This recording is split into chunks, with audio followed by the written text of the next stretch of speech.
Welcome back, everybody, to the Investors Roundtable. I'm your host, Robert Kraft. You can follow me on Twitter at Bobby K. Kraft, BOBBYKKRAFT. And this is going to be our macroeconomics episode for everybody. You know, we do talk about some macro stuff every once in a while, but, you know, I think the number one thing that I'm asked by people who maybe not follow the markets on a day-to-day basis when they see, all the stimulus that just went out there, and trying to understand what inflation means, because it's or deflation or reflation, all the flations that are talked about on every news channel and financial news channel, and just trying to get our goal today is to really get a better understanding of what this all means, and trying to give maybe a more clearer picture of why it's being talked about as well. So joining me to help out with this is Stephen Kiel from Arquitos Capital and Gary Ribe from Accretive Partners, and the host of In the Market Trenches podcast. And actually joining us maybe a little bit later will be Adrian Day from Adrian Day Asset Management. So gentlemen, thanks for joining me today. What's going on? It's good to be here, bud. Yeah, good to see you guys. Cool. All right, so the first things first is spell reflation. Okay? Who wants to spell? I'm just kidding. That's a terrible bad joke to start this off. But Is there be a dash in the middle? I feel like after the we should have like a dash. That's what I was thinking. I was looking up on InvestP the other day, and apparently there is no dash. But when I sent out the invite, I put a dash. Ooh. And I think on an episode that I did with Gary for In the Market Trenches, I put a dash, but I don't know. I may have just killed my own SEO. I don't want to go too deep, but do we do M dash or N dash? I think we need to consult kind of the AP style here. I think so too. I don't know, Gary. You're being very quiet about this. I feel like you have an opinion on should we do dash or no dash. I let Microsoft Word just autocorrect me, so whatever they say goes for me. Very good. All right. Well, to kick us off, I think it would be very helpful for those who are watching, because I want those who don't follow finance as closely as we all do to at least get a big picture of, like, just clearly define it. What exactly is inflation, deflation, and reflation? So who wants to start us off?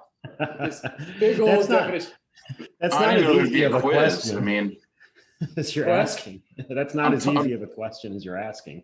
Totally unprepared for this. This is like my worst nightmare. I'm on a podcast. I'm naked from the waist down, and Bobby calls a quiz. No, but look, as an investor, I'll take a crack at it here, but it's not exactly an easy question, because the measurement of it depends on a number of different things. The government has an official measurement, and the way that the government, of course, changes that measurement, it's for political reasons. So they'll measure certain products and things like that, and certain services, rents and things like that. But one thing that I always thought was interesting was, if you go back, there was a thing, I think this was from the 1980s originally, where you had the Big Mac index. And so how much did a Big Mac cost throughout the world? And this was a way to show, especially with kind of Soviet manipulation, back when the Soviet Union was there. And so how much did a Big Mac cost around the world? And that's how you could kind of determine both, relative kind of currency, and also changes. And changes primarily came from kind of inflation and deflation, things like that. So I just thought that was kind of interesting.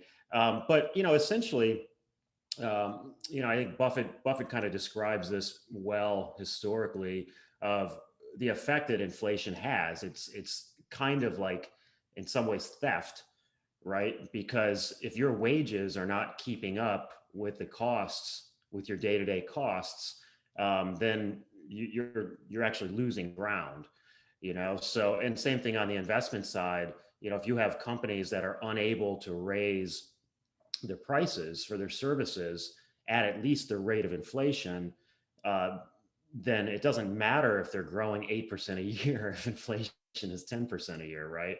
And I think when you actually look at historical returns, you have to take into consideration the historical inflation rate during that time period, because let's say the S&P 500, historically with dividends reinvested is about 10% or so, but that includes the time, 1970s, where you had a great deal of inflation and things like that. And that's why you get stock market trouble during that time.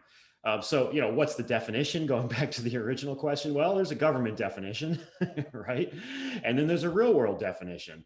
There's people who are in different income and asset brackets are going to be affected in different ways, and more disproportionately in different ways. And when you think of kind of a lower bracket, right, oil and gas inflation is going to affect you, and food inflation is going to affect you significantly more than it would for someone in an upper income bracket.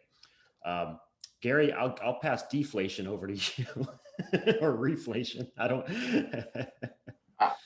I'm not sure I guess what we're going to get and when depends on your time horizon and what you think is going to happen, right? And you're smart to mention the varying definitions of what it is. I mean, I think first and foremost, at least for most people, it's a personal number. So,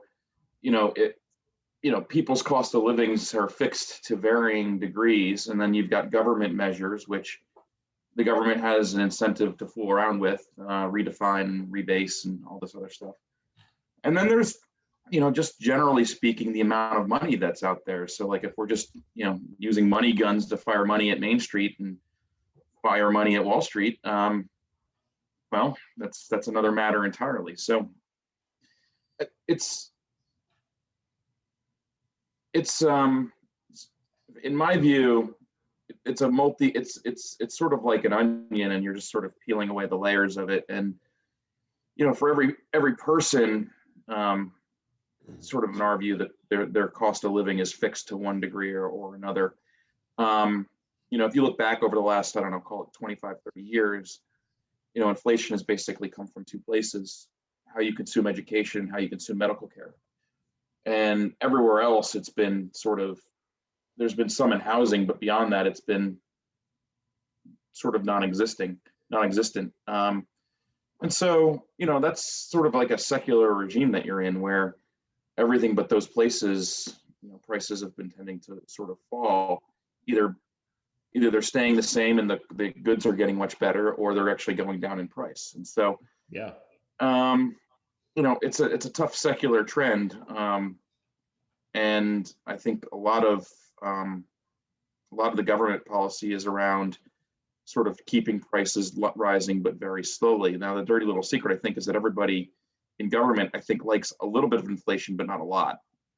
And so, that creates an interesting incentive structure on the part of all the policy setters. So, how do you measure it? I mean, I don't know. Is it asset price inflation? Is it the price of goods? Is it the price of services? Is it any and all of the above? It's kind of a little bit of all those things, and how it shakes out for people and how it shakes out in the economy. Or is it relative to the price of like something like gold or precious metal or Bitcoin or something like that? And Adrian, I'm sure we'll talk about that. But if there's no perfect measurement based on kind of government or third-party nonprofit, organization kind of measurements, do you use a proxy? And some people have used kind of precious metal or gold as a proxy. Well, let's steer it back to, because you guys bring up a point. That was a tough starter question of everything. But I think really where I want to take it to is trying to define what these terms mean in the current state of things. You hear a lot about the mainstream news talking about how your dollar is going to be worthless because there's so much money being printed, and we had Chairman Powell yesterday talking about how we're basically going to be, I think he said something about keeping the interest rates the same, and or if they rise, to be incrementally. But I think they're more or less staying the same until 2023, and so most pundits now say, well, if you're keeping interest rates the same, like as a result, inflation is going to go up. Like when you hear this stuff, like how are you supposed to take that in? Like what does that mean? Well, that's way too simplistic, because you have a velocity of money issue. And if the money is not making its way into the economy, then you're not going to have inflation. So, you've got, just because the money supply itself is increased, it's an indicator that there's a chance of future inflation, but that's not a guarantee. It's a chance. And that could change for a number of different reasons. And so right now, really over the last, let's say since the financial crisis, you've had a great deal of, the money supply increased a great deal. The Fed has done that, and the velocity of money has not increased much at all, and in some cases, kind of is decreased. And so, if money is just sitting on balance sheets with the Fed, or it's sitting in government bonds, then it's not actually making its way into the economy. Maybe. I mean, I don't know, maybe it does not making its way into the economy. Now we've seen, it's been interesting the last year or so that, we've seen kind of through these government stimulus checks that's begun to, there's probably been a Robin Hood effect because of some of these stimulus checks over the last year or so. And, as cautious as I am about the market when everybody's getting $1,400 checks here, a lot of that's going to go into gambling. And gambling today is the stock market through Robinhood. And the meme stocks and things like that. So we'll see how longer that continues. But there's no guarantee, just because there's kind of an increase in money supply. There's no guarantee that that's going to be inflation. It's a possibility there'll be inflation over time. There's no guarantee. And quite frankly, there's offsetting effects. And so we think about the technological advancements and the fact that the birth rate has decreased so significantly. And we have some immigration, which is good, but look at Japan. Japan does not have immigration. Their birth rate is far below replacement level, and they have massive technological advancement. And so over the last 25, 30 years, they've had significant deflation. And that makes sense. There's not as many buyers. There's not as many people even though there's more kind of cash floating around, so to speak, there's not as many buyers to drive up prices, and the inputs on the items that would be purchased, the bigger ticket items specifically, have decreased. So, you think about like an iPad or something like that, or think about, actually a good example is like a flat screen TV. You can get a 50-inch flat screen TV for $300 today. And when they first came out with flat screen TVs, a 50-inch would be $20,000. And so why is that? Well, the components have decreased in cost, technological advancements and things like that. And so that's deflation, right? It's not bad. It's a good thing.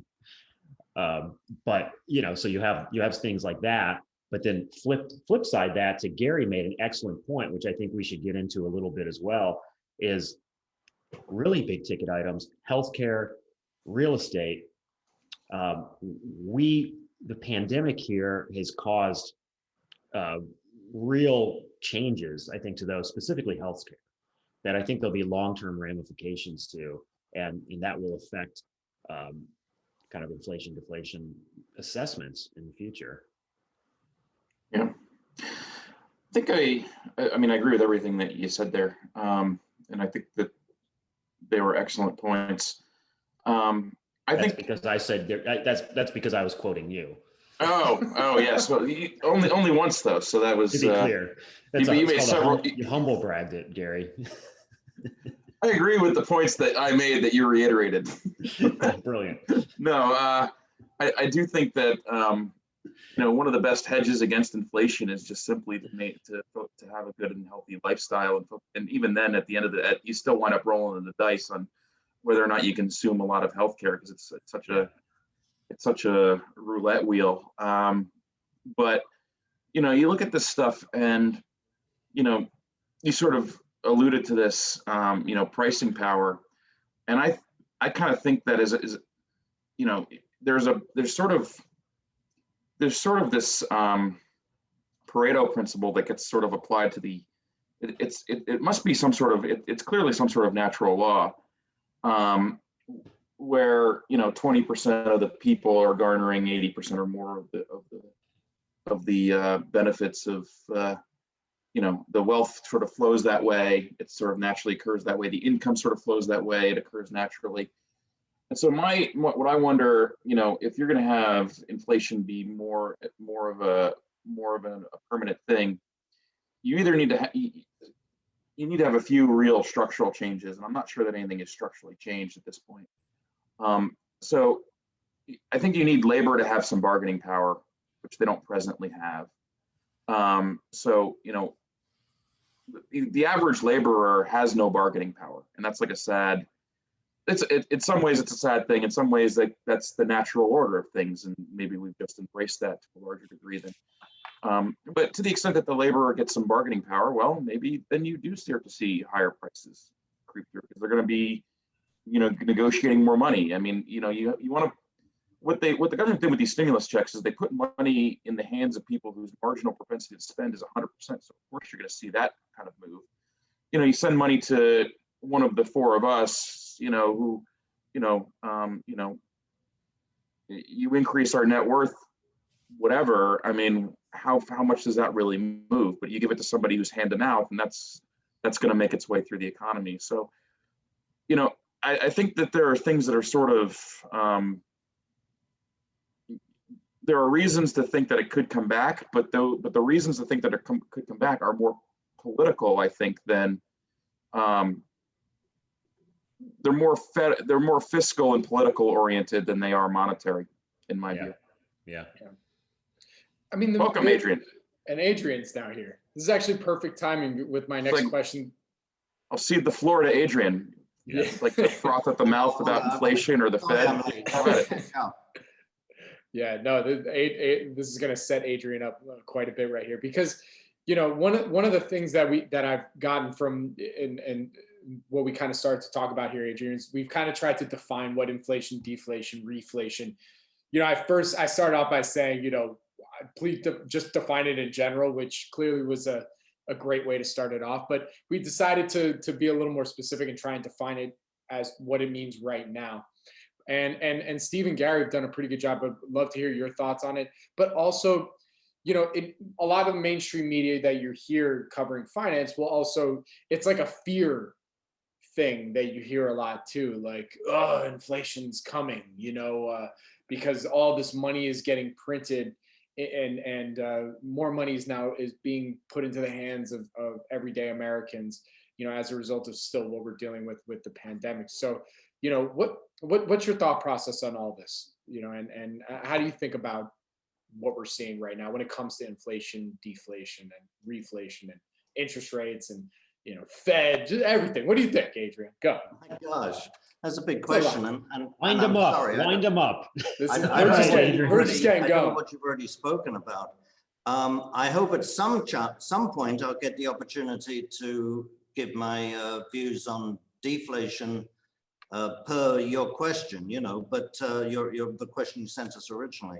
Hey, Adrian, real quick, can you just push your camera down a little bit because I just see you talking right here. I'm sorry. It No, you're fell. good. I can't. Yeah. A little bit. Little lower.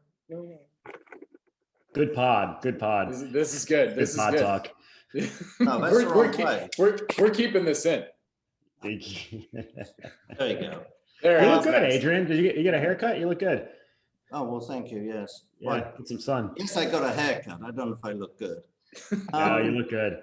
So, yeah, I mean, I think Gary was probably talking, he and I had talked before about, some of the different sort of mechanism of getting money into the economy now as opposed to 2008-9, which is why I feel, I mean, I'm not sort of on this sort of rabid inflation side, if you want to call it that. But it's why I think we have a much greater chance of seeing increasing inflation over the next couple of years than we did after 2008, for example. And you presumably talked about that, have you? I don't want to just repeat it. We didn't really talk about that, but in your view, transitory or more structural and permanent? It's difficult to say. I mean, I think an awful lot depends on how long how long the Federal Reserve continues with its current policy, and how much of that money is sent directly to households and small businesses and gets spent in the real economy, as opposed to either going to money center banks or going to the likes of us and not really adding to spending. So that's a sort of unknown. But I think so much money has been created, and that money has not gone away. It hasn't died and gone to money heaven. And so when the economy opens up and people start spending again, I think we really run the risk of an acceleration in inflation. I really do. And that could last, a little while. Because as I say, all that money that has been created, it still exists. It hasn't disappeared. Once that gets into the economy, I think we'll see inflation pick up. And we're already seeing signs of that. You probably talked about that, at the commodities, for example, the prices are going up. But I do think, and I'll stop here, but I do think it's important, and stop me if you've already done this. I mean, to me, it's very important that we look at what inflation and what deflation is. Inflation is not consumer prices going up. Consumer prices going up is a symptom of inflation, but it's not inflation. Inflation is the creation of excess money, which is what we've definitely seen over the last few years. And that money goes somewhere. And over the last few years, it's gone largely into the stock market and other assets. So we've seen inflation in asset prices, not so much at the consumer level. But I'm very much at the camp that says inflation is a monetary phenomenon. And Adrian, yeah, I think you make a good point about how it's different from 08, 09, because people were very conservative coming out of that environment, and they're paying down debt, and they were not looking to spend considerable amount of money after that, because there was still such the fear and such an overlay of, whatever you want to say. There was such a traumatic effect, right, from 08, 09. And so it took a number of years to get back to whatever normal is. And we've seen, though, with the pandemic here, look at what's going on in Israel right now. So they have all of the vaccinations, such a high vaccination level. And if you look at some of the images there and what their day-to-day life has been the last couple of days, it's like a post-war celebration. Spending high, parties in the streets, parades, things like that. And that's what we can expect, I think, throughout the world once there's a comfort level from the pandemic. And what that means is exactly what Adrian points to, is spending, which did not happen in 09, 2010, immediately after that crisis. And that difference is what could lead to some significant short-term inflation. But I guess my question is that like a cyclical phenomenon, and is there some boom bust to that? And once it's sort of played out, it's played out. And like, are the factors that put the money in people's pockets sort of, once they've played out, unless there's new money showing up, does it sort of then peter out?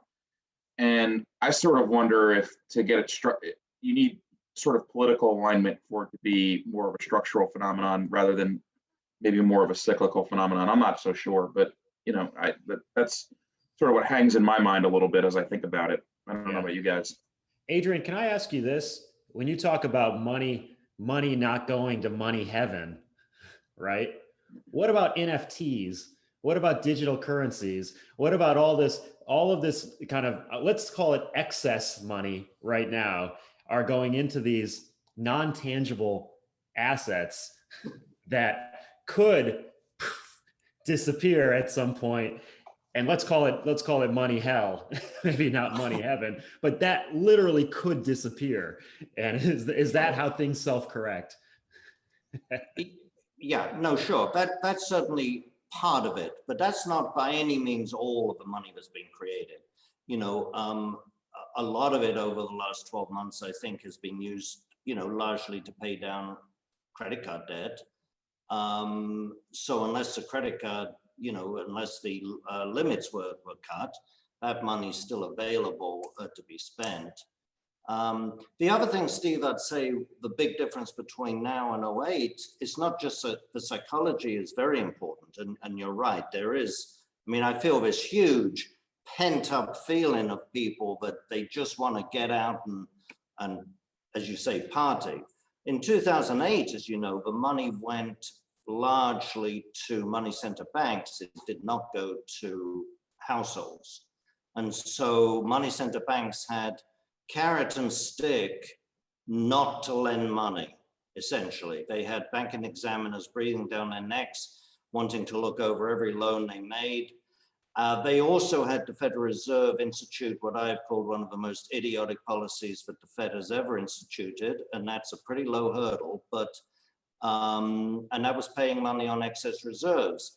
If you want to get the economy going, you do not encourage banks not to lend money, which is essentially what that policy did. And so you could see it of 2009 for really until 2016. There was a spread between what they could borrow from the Fed and what they could earn by depositing back with the Fed. And the money on deposit ratcheted up. It's logical, it makes sense. That's not happening now. Just a way for them to slowly earn their way out of the balance sheet holes they created in the crisis, or that were created by the crisis. You said is well, precisely. But my point is, the policies, QE and everything else in 2009 were not intended to get the economy moving. They were intended to help the banks. Yeah, that's the point I'm making. Yeah. I mean, that's all the Fed does, though, is it helps the already wealthy and the people who already have money. I mean, more so than anything else. No criticism, no dispute here. No dispute here.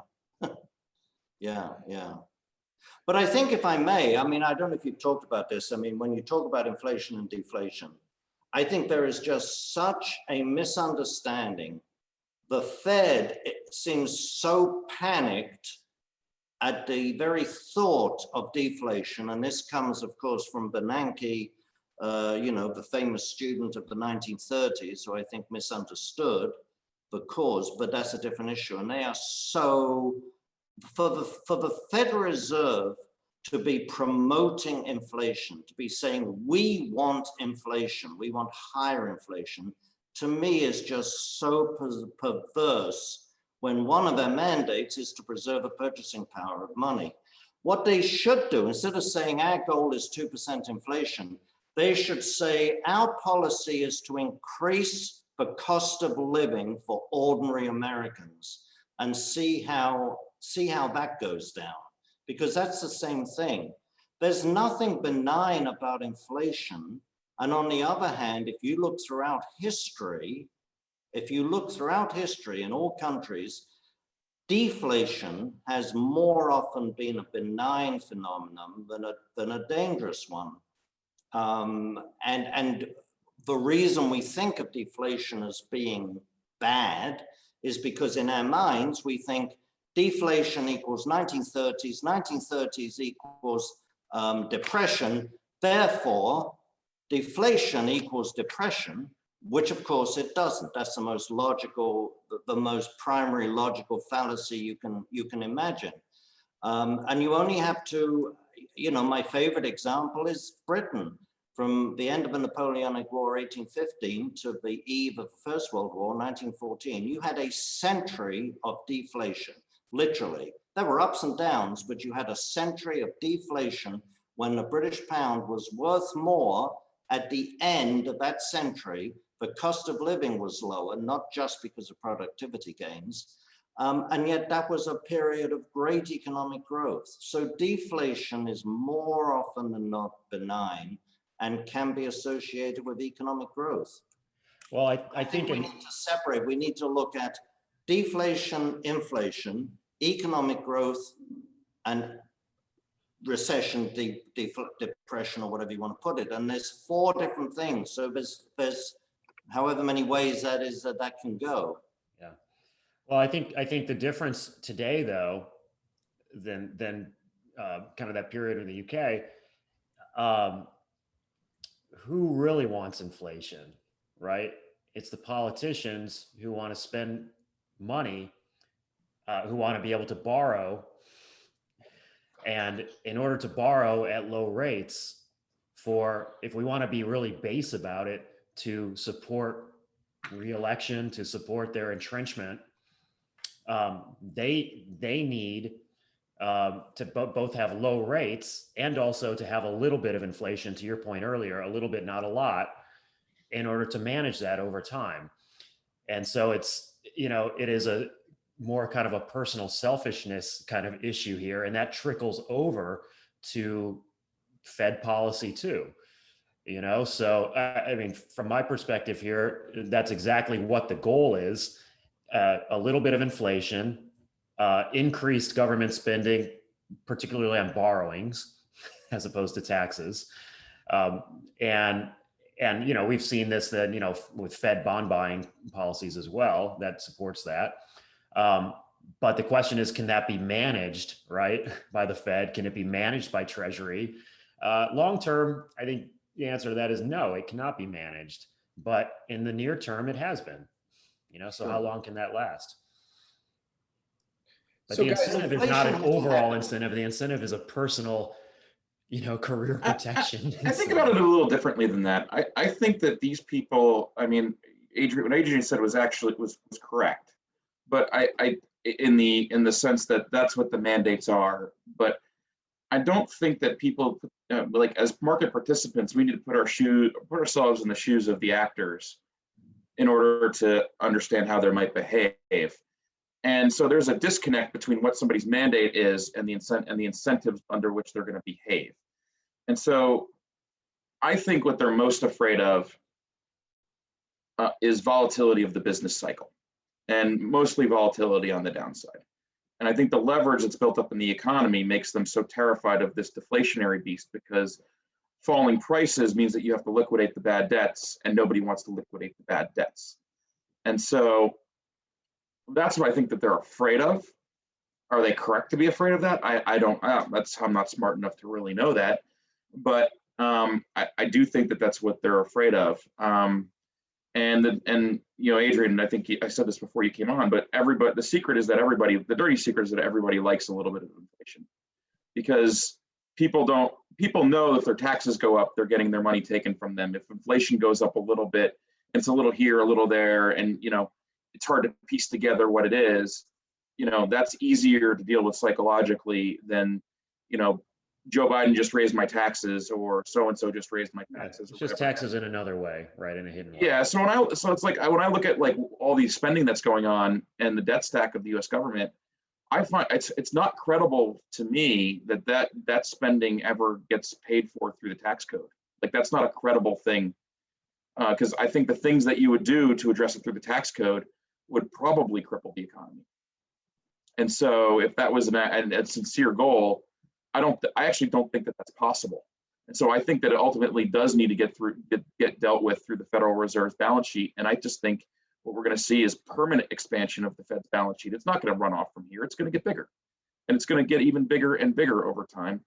And that's how all of this is going to get spent and financed. I mean, they're talking right now about an infrastructure bill that I'm very skeptical gets done, because it's going to have tax increases attached to it, and try campaigning for re-election on tax increases. Like, you're going to get run out. They're going to lose control of the House and the Senate if that's what they do. So it may happen, but they'll lose control. Harry, except only 40% of people pay taxes, right? So now we're below that. Yeah, but it's the narrative, right? It's the narrative of this is what you're campaigning on. So it's like, those are the most influential people, I guess, in terms of money raising and PACs and other things like that. So that's the flip side of it. But yes. Yeah, no, I think that's a fair comment. But most of the time, when you have one party in power, they tend to lose in the midterms.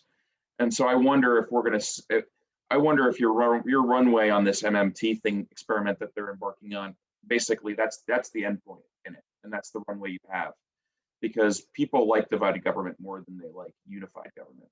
And so I have a lot of questions about transitory versus permanent, but I kind of think that as I look at the debt stack and everything that's going on, it doesn't seem to be solvable without really hurting the economy. And so I don't see any way out other than financing it through the Federal Reserve's balance sheet. How and when we get there is another matter entirely. Yeah. So another question I have, to you guys, I mean, all these answers have been great. I'm learning quite a bit because I missed, this entire, semester at a macroeconomics class. Yeah, did we learn this? I'm not sure we learned this in college. I mean, I remember. Now, again, I went to a state school, so don't give too much credit to me. And I'm a lawyer, not I didn't get an MBA, so I might have missed this entirely. But I don't remember an inflation discussion in my Yeah, college all of my professors were bow tie wearing Austrians, so I'm supposed to froth at the mouth about the gold standard. So if you guys could cede the floor for about 5 minutes, so I can do that. Yeah, well, I mean, I went to George Mason Law School, so I guess I had the same thing there, right? So, Gary, we'll cede the floor. Yeah, let's hear it. Tell me about Hayek. Let's talk about Bastiat. Rothbard and the Mises School. Yeah, von Mises. And all of that stuff. Yeah. Well, the irony there, though, right?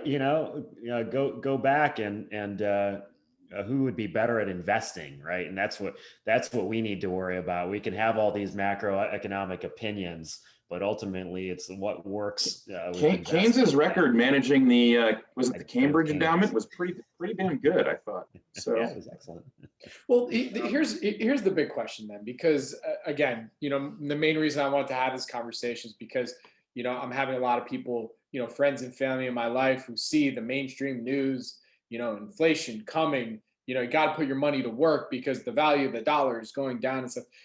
How should the everyday investor, everyday person that's worried about the value of the money that they have in their bank accounts, what should they be thinking about? What's the equation they should put together, and not necessarily how they should spend their money, because we're not, we don't want to. This is not consult your own advisor, all that good disclaimer stuff. Yeah. But how should they be thinking? My advisor is Roaring Kitty. If you Roaring Kitty on Twitter, because he's done phenomenally well the last 2 months, and so that's who I'm following. If you want my view on it, if you're truly worried about inflation, and particularly 70 style inflation, the best thing that you could have is a 30-year mortgage at 3%.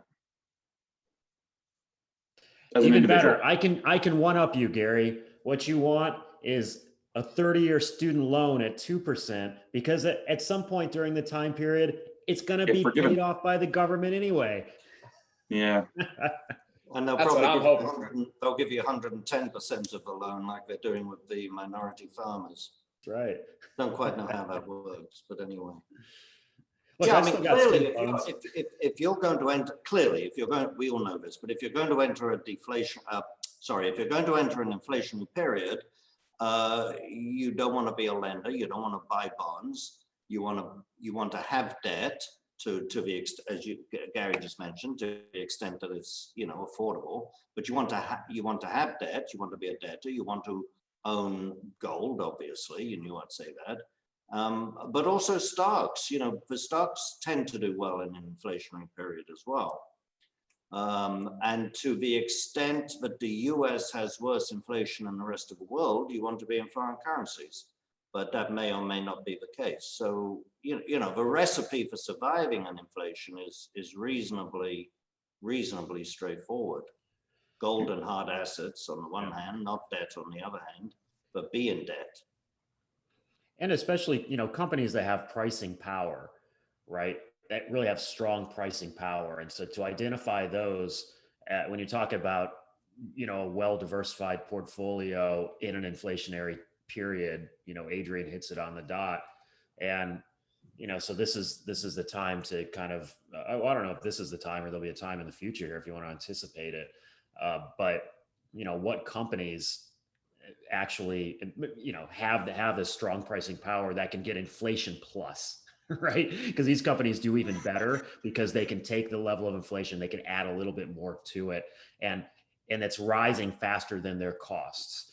Historically, you could look at things like alcohol, right? Beer companies. You could look at soft drink companies. You could look at advertising companies and things like that. So what can you do today? I don't know. I'm going to have to think about it a little bit more, quite I honestly. actually think the pricing power point is a good one, and it's probably true in both environments, because what's good in an area, and being able to hold prices firm or even raise them when prices are declining. I mean, I think it's maybe even theoretically more valuable in a deflationary environment than an inflationary one, but it's valuable in both environments. I mean, Yeah. For me, like, we run portfolios of individual equities for clients, and probably my most important input is who sets price and how. And like, if they wake up in the morning and say, mirror, mirror on the wall, what does Buffett say? If I wake up in the morning and say, mirror, mirror on the wall, what do I charge for Coca-Cola today? That's good. And if you have to say 3 rosaries, that's bad. That's probably the most important thing, I would say. And if I could throw one more on top, I'd just say, generally speaking, low capital requirements, just so you don't have to reinvest and buy assets at rising prices to grow the business. But that's really it. Yeah. But, to your point earlier, Gary, I think, where does this start to break, right? We don't have a lot of inflation right now, depending on your measurements, but, we all have an opinion that it's possible, and it could be. I mean, I'm not even sure necessarily that I agree or disagree with the statement that we have a lot of inflation right now. Like, no, I'm not saying we do. I'm saying we. I'm just like, it's such a crazy world. He said we don't. Oh, I'm saying we don't. Yeah, we don't. Yeah. But it's this possibility of it coming swift. And, why is that? And when you talk about, and this is what we could see over the next couple of years, is these kind of high minimum wage requirements and laws getting passed not only throughout the states, but if we have a $15 minimum wage passed nationally, then, like you said, labor has a little bit more power there. And I don't buy the whole argument overall, kind of labor versus capital, but in this case, look, the inputs, the costs are going to rise, and if there's still demand, we're gonna have an effect there, and you're just gonna have higher prices. Well, certainly the regulatory is that could factor it in. I've lived through enough markets where I remember when Democrats were bad for oil, but as I look at energy stocks, they've practically doubled since election day, and and that's because the Democrats are going to do what Republicans didn't, which is regulate supply on oil by you can't do the Keystone pipeline and all this other stuff, and they're going to deal with the supply side of things. And maybe the same is true for wages and collectivizing on labor and all of this other stuff. I just think it's hard to say, right? Like, it sort of just remains to be seen whether it winds up being something more structural, or if there's a minimum wage of $15 an hour, do you substitute capital, which is abundant, for labor, which is getting more expensive? Well, so that's a thing, and you go back to the discussion about Japan, right? Everything gets automated, right? And you have kind of a higher structural unemployment rate, but that's fine, because in the U.S., then I'm sure the next step would be an Andrew Yang style kind of minimum payment to people who are displaced. So yeah, it's hard to say. And that's the problem with macroeconomics. There's 5th, 7th, 15th, 20th order effects that are very difficult to predict, because nobody thinks about all of the unintended consequences of all the decisions that get made. And that's the key. That's the key issue. It's not the things are going to happen. It's the things that you never think of. I just I do wonder if we do get a minimum wage, at some point in time, do you do what Bill Gates suggests and tax robots? And I don't know. That stuff seems to be it seems pretty progressive for me, but that's who knows. Adrian? Yes. Okay.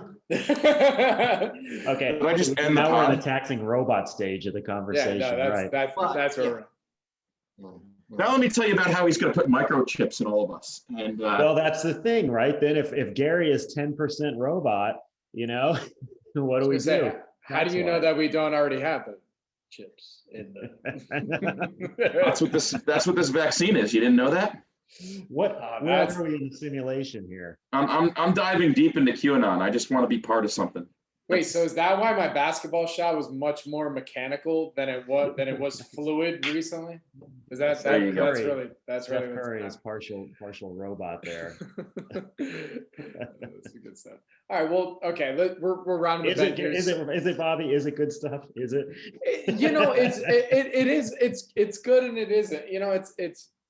I feel like I've learned a lot today, but at the same time, it's, you know, I think the one thing I've taken away a lot, but one thing that stands out for sure is anybody listening to this and then also watching mainstream stuff, just maybe do a little extra digging into what, you know, don't just listen to the sound bites. Listen a little bit further as to what some of this means and maybe why some people are saying some of the things that they are, you know. Yeah, and I think, look, I mean, try to protect yourself financially either way, right? Yeah. So, you know, so Gary made the excellent point that where do you want to be, right? You want to have a reasonable amount of debt. You know, you want to have the 30-year mortgage. You want to have, and across the board, Adrian had some great suggestions on what a portfolio might look like.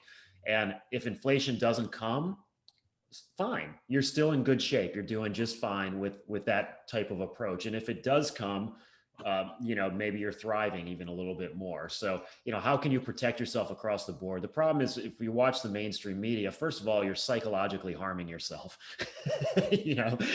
So why do that? Why kind of whip yourself in the back, you know?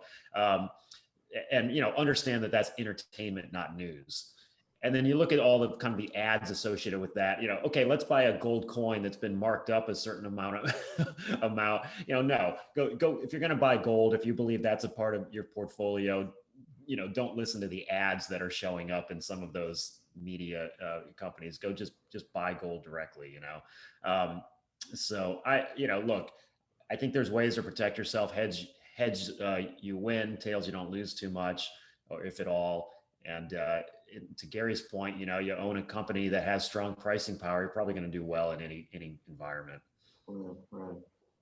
So, I mean, the big problem I see with inflation, this is the obvious point, is that inflation has a habit or can have a habit of getting out of control. You know, you can't wish for 2% inflation, then wish for 2% average inflation without expecting it to maybe get out of control from you. And we've seen that more, and when I say out of control, I mean, I'm not talking necessarily about Argentina or Zimbabwe or the Weimar Republic, but, you know, even in the 70s in the US, people did not expect inflation to go as high as it did during that period. So, you know, wishing for a little bit of inflation, I think is a pretty dangerous thing, to be honest.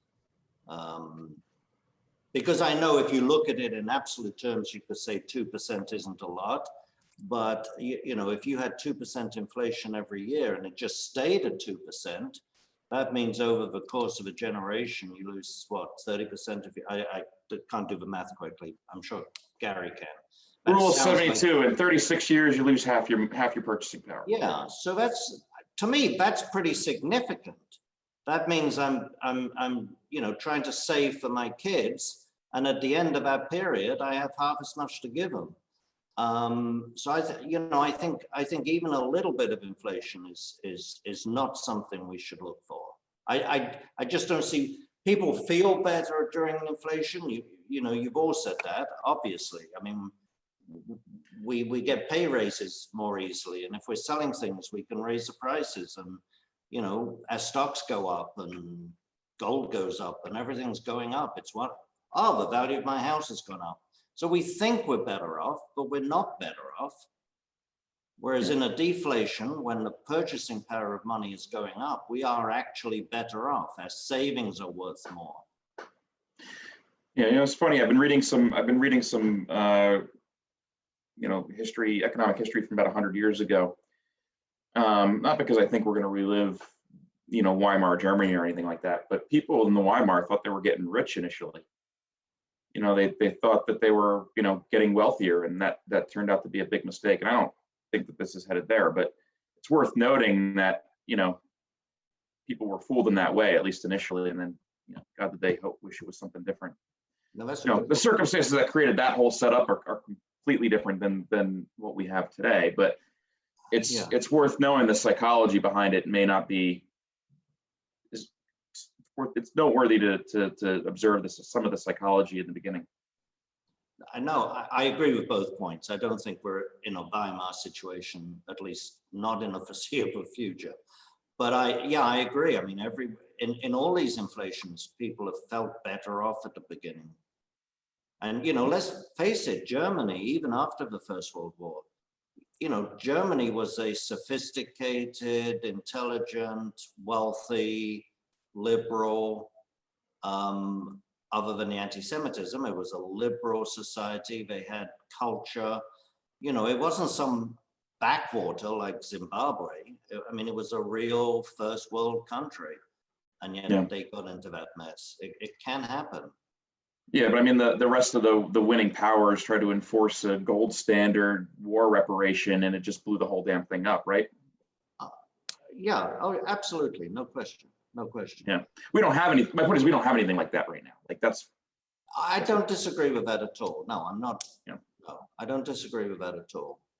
All I'm saying is inflations can get out of control, especially if you continue to print money. And whether, I'm not saying that means Weimar, but it might mean a 70s style inflation. Very good. I think that's probably a good place to end it. I think we covered pretty much, all my questions at least. Now I'm depressed. Now you're depressed. Why? No, something about the whole conversation is just depressing to me. Let's get your spirits back up. How can we get your spirits back up based on where we're currently at? What can we do, Gary? I don't know. Is it just some Wall Street bet swag or something? I don't know. I've been ordering. Etsy knows me. I mean, the stuff that's been coming for me from Etsy is just fast and furious. So, dude, we're missing your attendees poster right now. That's a shame. Next time we do this, you got to be in front of your attendees poster. I'll be in front of the attendees poster. Because then all you have to do is just, okay, all right, we're good. Oh yeah, it'd be great though. You got Adrian with his background, conservative management, right, in speculative markets, and then you've got Gary with a bunch of like chicken tender things in his background, talking about YOLO bets. Hold on a second. Let me see if I can get my attendees poster up. Exactly. So like basically anyone who's listening to this in audio only should then switch over to at least take a quick look at YouTube here and see Gary's smiling face in front of the Wall Street Bet logo. And what are you recommending to your clients, Gary? anything but the Wall Street Bet stuff. I mean, turn it upside down. Yeah, reverse. Try to avoid it if you can. But I've been accumulating things to commemorate the period. So I've got a Wall Street Bets attendees poster. I've got some of the emoji stickers coming my way. And did you buy a Tesla? No, but I'm gonna get some Tesla swag. And then I've got an ARK Invest half sip coming to my house. Oh, that's good. I was just checking on where that was because I want to get it while it's still available. That's good. That's good. I was thinking of getting some NFTs actually, of like to commemorate the time period. I'm still trying to wrap my head. I'm going to do an episode on NFTs at some point. Should I do an episode on NFTs? I don't know. I feel just to get just to get some, just to understand it a little bit better, because I still don't. I think if you're going to do that, you need to find somebody that A, understands it, and then B, is bullish about it, and then find somebody else for like, I don't know, maybe not me, but like somebody who's like, what the hell is this? And why are you spending, $69 million on a MIPO, or what is it, BIPO or MIPO? What, I don't even know what it is. The BIPO thing. Yeah, I've got a buddy, Bobby. I'll hook you up. He's an art buddy. And he's been deep into this, and let's say I don't exactly trust his financial sense, so he might be your bull. Fair enough. Listen, as a card collector back in the day, like trying to understand the NBA Top Shots, where like it'd be one thing if you could buy it and then like you can collect some kind of royalty every time it's played somewhere. That's kind of cool and really interesting. But like you're just buying the I just don't. I'm trying to. You have the right to be able to say you own it. That's it. Yeah, like that. But no other rights. Look, we're just lighting money on fire at this point. This to Adrian's point. There's so much liquidity out there. We're just taking dollar bills and lighting it up just for no reason. I don't understand that. Well, listen, let's end things here. You know, if you guys want, maybe some final takes, and then also where people can go and find more information. So, Adrian, your final thoughts and how we can make. How about this? Our last question: how can we make Gary feel better? And then where people can go and find how to make Gary feel better about our conversation, and where people can go and find more information about you. I don't know about how we make Gary feel better, but the final thought is the one I've given. Be careful what you wish for if you're wishing for more inflation. And how to get hold of me is adriandayassetmanagement.com. Very good. Gary, do you feel a little better? I mean, you know, we made some jokes. Talk tendies. You know, I'm going to spend a few minutes perusing the Reddit thread, and that'll make me feel a little bit better. I enjoy the roast me thread more than I like the Wall Street bets thread. You ever seen the roast me thread? No, I have to check that People out. post pictures of themselves and they just leave it to Reddit to roast them. And awesome. Oh my goodness, these people are creative. And it's all the creative. It combines all the creative and mean juices of the internet into just one glorious thread. So that makes me feel a little better. Okay, good. All right. Well, I'm gonna have to check that out on your behalf. And everybody, you can listen to Gary and Eric's podcast. A tip to my partner Eric for mentioning the roast me thread. There you go. And check out their podcast, inthemarkettrenches.podbean.com. It's also on the SNN Network YouTube channel. Gary, at some point you're gonna have to promote your Twitter, your Twitter handle. I'll leave that to you. I'm just mostly lurking on Twitter at this point. I don't want to get knee deep into the mud fight. Fair enough. All right, Steve, now it's your turn. Make Gary feel better and where people can go and follow you on social media. Yeah, look, it's just not possible, right? I mean, nobody's going to be able to make Gary feel better. I think that's what we're Yeah. This is just he's a bit dour, you know, this is his person. Gary, I think we first maybe met like, I don't know, 8-10 years ago or something, or maybe online talked. I think we talked maybe 8-10 years ago. And then I can't remember the first time we met, but yeah, he hasn't changed. Not really negative thinking. It's all a facade, you know. Back at home, he's like the most bubbly kind of optimistic guy, and you know, but here publicly, he's got to put on this persona. And the reason he's got the persona is because, you know, being negative and being critical about the markets, that's how you raise money. You know, there's so many different reasons that you can go out there and you say, well, look at all the million things. We're in these bubbles and all these things could go wrong. And so invest with me. You know, that's kind of how it works here. It's pessimism sells more than optimism in the market. So that's what. There we go. No, thank you.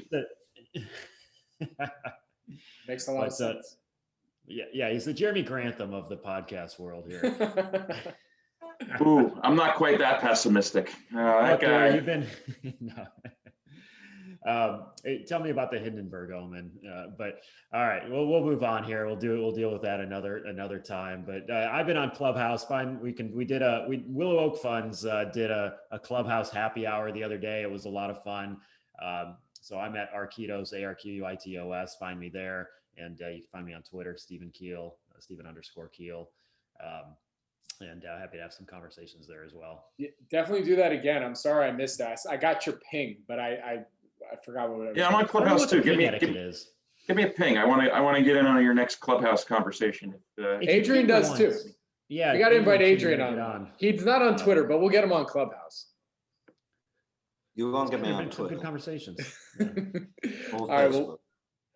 Well, with that, guys, thank you for so much. That was good. All right, guys. Well, thank you so much for joining me today. I really do appreciate it. I learned a lot. I hope everybody listening learned a little bit as well. And we'll catch you guys next week. Hey, actually, before you sign off here, I'm thinking, let's talk about Clubhouse for just 30 seconds more. Because Adrian, we're gonna get you on Clubhouse because we're going to start up a room about Puerto Rico.